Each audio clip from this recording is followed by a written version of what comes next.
ভালো লাগে না মুমু, আমার কপালটাই খারাপ। কাদো কাদো মুখ নিয়ে ঋষি এমনটাই বলেছিল।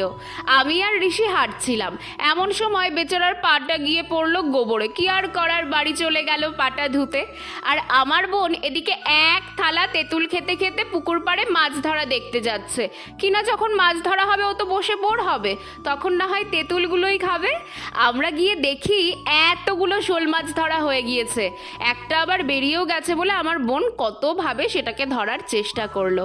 আসলে ও খুব ভালোই পারে এগুলো, আমি একদমই পারি না। জোর কদমে চলছে আমাদের পুকুরে মাছ ধরা। মাছ ধরতে যেমন আনন্দ, মাছ ধরা দেখতেও কিন্তু তেমনই আনন্দ। আর এই স্বাদ একমাত্র আমরা যারা গ্রাম বাংলায় থাকি তারাই উপলব্ধি করতে পারি। এরই মধ্যে খবর এসেছে ঋষিকে পড়াতে এসেছে, আর মাছ ধরতে ধরতে তো এমনিও রাত্রি লেগে যাবে। তাই আমরাও হাঁটা দিলাম বাড়ির উদ্দেশ্যে।